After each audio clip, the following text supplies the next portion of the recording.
lettuce cultivation to a data center's heat, and it didn't work, but I think I was slightly ahead of my time. But now we've got our keynote from Adam from K-Data, so over to you. Thank you.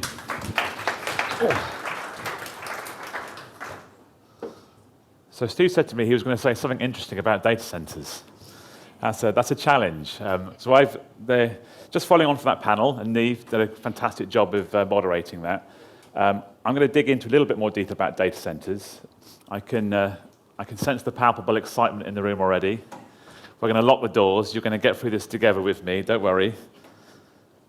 So, press the button. So first thing first, look, just before I start, I realize I have the ludicrous title of the VP of Marketing for a data center company. And the last people that people want to listen to is the VP of Marketing. I am somewhere between estate agents and traffic wardens in the list of people that you want to listen to, especially at a sustainability conference. But I've been working for 10 years now in data centers. Prior to the 10 years I've worked in data centers, I worked in various guises and contexts for these organizations here. So I'm someone that has a massive passion for sustainability, for the environment, and for the state at which our planet is. I'm also a realist, though.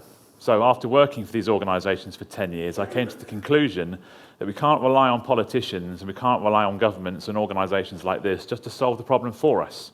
So I'm a big firm believer that technology will have a massive part to play in helping us reduce carbon emissions and make a better environment, which is why I decided to join the data center industry. Because, as I said, the data center industry is the founding layer of the pyramid on which technology sits. So if we can make sure that we're green, everyone else above us has a fighting chance. Anyway, first of all, what is a data center? Well, a data center is a building which looks very much like this. It's exciting, isn't it? It's a very large building. This is the size of many football pitches.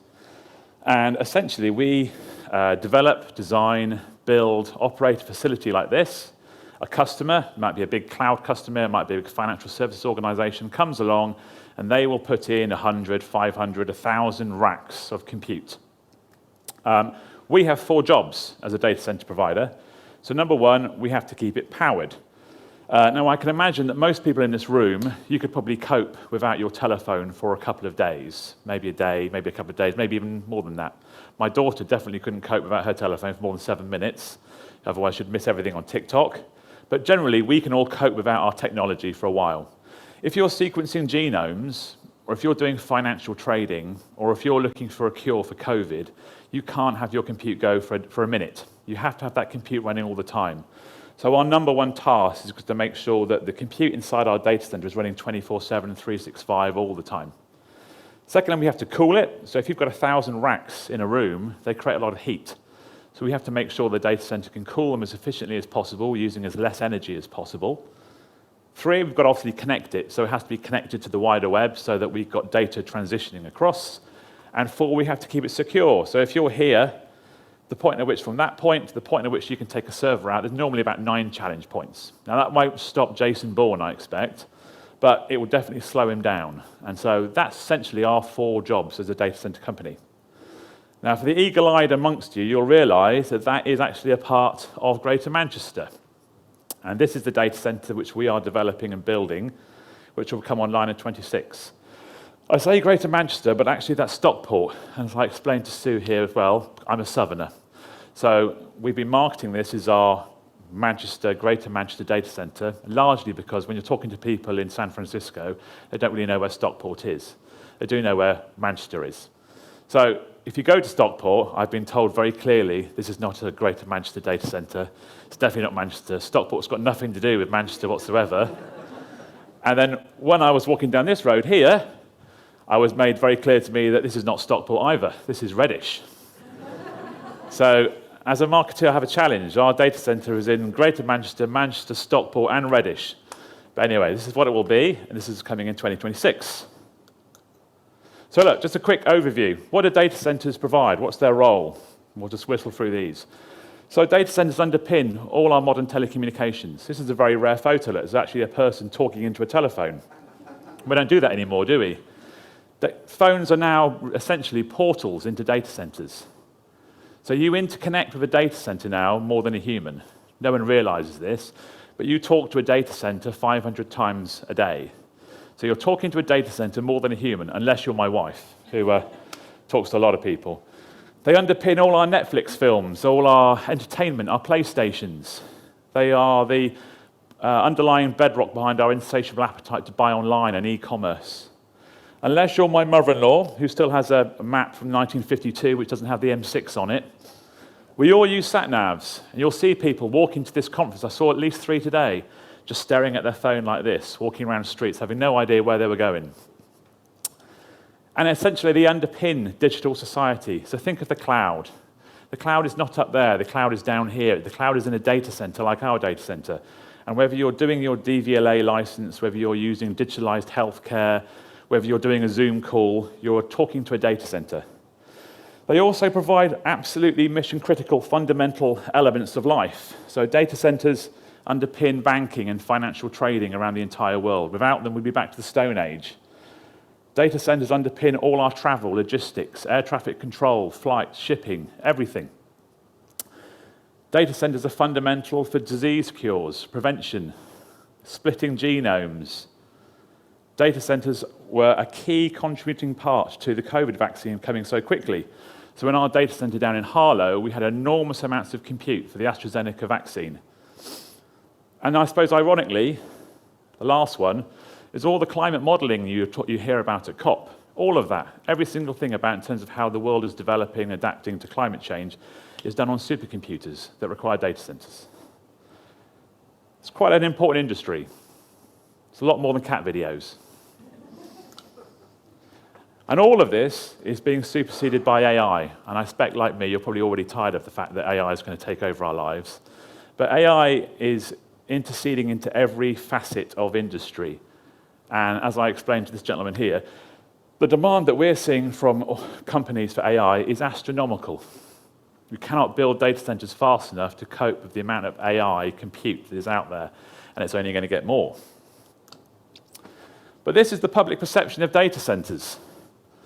And when you work in the data center industry, you realize 2 things. 1, most people have no idea about data centers, and 2, you never get invited to dinner parties ever again. People think data centers are just powering cat videos. We're either sucking up all the electricity. We are the energy vampires of the UK.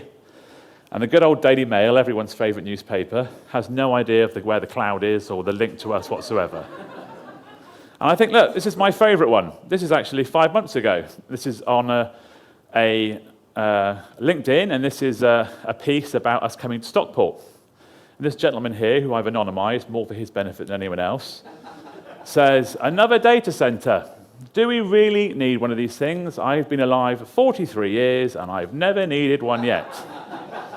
Now, the irony that this gentleman is using LinkedIn, who are one of the largest data center users in the world, to tell us the views of how he's not using a data center, is not lost on me. But this is where we are, which is why when you build a data center, people don't know what it is, and don't particularly want one near them. So the inconvenient truth is this. We need them. You all need them. You're all using data centers now, and you will use a lot more of data centers in the future. We also need them close to us. So that's quite an interesting point, because if you're working in sustainability, most people will say to you, why don't we just take all the data centers and put them in Iceland or put them in Norway? Do you know what? It's a really good idea. And I spent 7 years working in Iceland doing exactly that and trying to canvass to people to say, why don't you move your compute to Iceland? There is a slight issue with that, though. Lots of compute needs to be close to eyeballs. You need to have it near the people who are using it. I guarantee that you do not want to be approaching Heathrow Airport with air traffic control based in Reykjavik. You need that compute near you so it's safe. And if you're going back home tonight and you're watching Netflix and it's buffering from Norway, your kids will be all after you. Why is our connection so poor? So you need to have data centers that are close to eyeballs. There will need to be data centers in Manchester. Yes, they're very resource intensive. They use vast amounts of power. There's no getting away from it. They currently use 3% of all global power. By 2050, they'll be using 6%. So, to give you an example of how much power that is, 3% is exactly what the aviation industry uses now. So by 2050, if you can imagine Heathrow Airport being replicated next door, Manchester Airport being replicated next door, and every plane that's currently flying being replicated, That's the amount of power that will be used by 2050. It's enormous. And there's a lot more coming. And I think if you can see this, this graph here, this is the interesting thing. It's not so much the number of data centers that are being built. It's the green line, is the amount of data center capacity which is being pushed into data centers. So data centers are becoming more dense. 10 years ago, we were putting 2 kilowatts a rack in, so not a large amount. Now we're putting 40, 60, 100. We've got liquid cooling coming because we're pushing so much AI compute into the same space. That's great in some senses because we can keep it cooler more efficiently, but it requires a hell of a lot more power. So, given all that, and given the fact that you're not going to walk out of this room and not use data anymore, how can we safeguard sustainability? How can we try and make the bottom layer of this pyramid as green as possible? So, I'll just tell you what we're doing. And this is one of the reasons I joined Care Data, because we're generally doing all the right things.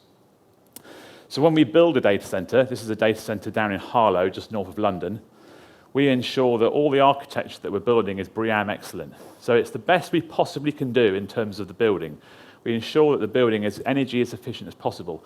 And there was a really interesting debate on the stage earlier on about the heat pump elements, which is that, yes, do you know what? We could just buy renewable energy, but if the building itself isn't efficient, if we aren't making sure that we're keeping the heat inside the building and we're doing it cleverly, what's the point? So we're doing everything BREEAM excellent. We're building on brownfield land that's been used before. We are making sure that we're doing zero landfill. So none of this stuff goes to landfill. We're using renewable energy. Now, I know there's some chin strokers in the room that already look at me thinking, how do you know you're using renewable energy? So let's be very transparent and be very clear about it. If you're a data center based in Iceland or in Norway, you have the benefit, or some would say fortune, of being able to connect to a private wire to a geothermal vent, let's say, or a large hydroelectric dam. Now, in Manchester, there is no geothermal vent, and there is no hydroelectric massive dam nearby where we can pull the power from. There is wind power, there's offshore wind power, but there isn't enough at the moment to power a data center. And obviously, it needs to be on 24/7, 365. So when it's not windy, you can't use that either. And I've been to Manchester 18 times, and I'm yet to see the sun. So you haven't got a lot of solar up here either. So what do? So like all data center providers in the UK, and pretty much every other country in Europe, we have to buy our power off the national grid. We pay an additional tariff to ensure that the power is renewable. Now that means that the power that we pay for is matched by an equivalent capacity on the grid provided by the energy company. Now again, there's people there thinking, how do you ensure the energy company does that? We have to cross our fingers. Well, we don't have to cross our fingers because we are the first company in the UK to have a PPA agreement with our energy provider that ensures that when we use energy, additional new capacity is generated and placed at a specific UK asset. So this isn't a stock photo of a random wind farm. This is a wind farm that we are able to take our customers to every year, and new additional capacity is added to that wind farm, which is the same as what we're using. So we can ensure that we are using 100% renewable energy, and then our customers can ensure their Scope 3 emissions are genuine. We're also using 100% renewable fuel. So when data centers have power cuts, you have to have generators which are traditionally fueled with mineral diesel. We're using hydrovegetated oil, so which is the sort of oil you get in a chip shop after you've used a chip shop. We're renewing that. That eliminates 90% of carbon emissions. It takes a large amount of sulfur oxide, nitrogen oxide, particulate matter out of the environment as well. So generally, on a basis, we replace about 2 Olympic swimming pools of mineral diesel with HVO liquid. That means that even when we are testing our generators, and even when there's a power cut, we're running on the cleanest possible fuel we can. And then again, because of the infrastructure that we're building, everything can be air-cooled. That's the most efficient form of cooling infrastructure at the moment. We may have liquid-cooled kit inside the data center, but the data center as a whole will be air-cooled. In the future, and it's something we're looking into now, you'll hear about data centers powering swimming pools and heating swimming pools and things like this. You can collect this heat And we can take it to one point on the perimeter boundary for a future scheme, heat transfer scheme in a community to actually use that exhaust heat. That's being done now in many countries. It's something which we're building into our portfolio as we go forward. And I think, look, one of the most important things is not stopping there. So for a data center company, as I said, we can make sure we're using renewable energy, and that takes out a large percentage of our carbon emissions. But we make sure we go further. So as I said, we are part of, on a policy level, we're part of the Climate Neutral Data Center Pact with an ambition to be completely carbon neutral by 2030. We're ensuring our staff have access to electric vehicles. We can charge them with the same renewable energy. We're working with schools, and my colleague here, Lizzie, does a lot of this, ensuring that children understand the role of data centers, how they can be more sustainable. Recycling, zero landfill across all our facilities. We're even investing in biodiversity projects. So we've supported half a million bees this year, would you believe? And all of this is linked into our ESG report, which is available on our website and was independently put together.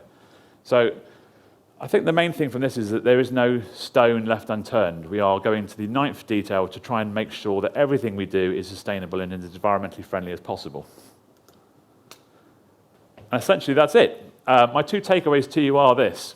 One, data centers are more than cat videos. If you can take that away out of this room, I'll be delighted. And two, secondly, again, it's about making people realize that if you can make that fundamental bottom layer of the pyramid sustainable and green by doing the kind of things that we're doing, this is the Manchester, Stockport, Reddish data center that will be coming in 2026. It gives everyone above us a fighting chance of being more sustainable. Thank you. Thanks, Adam. That's great. Brilliant. Thanks, Adam. So just before you depart and take your head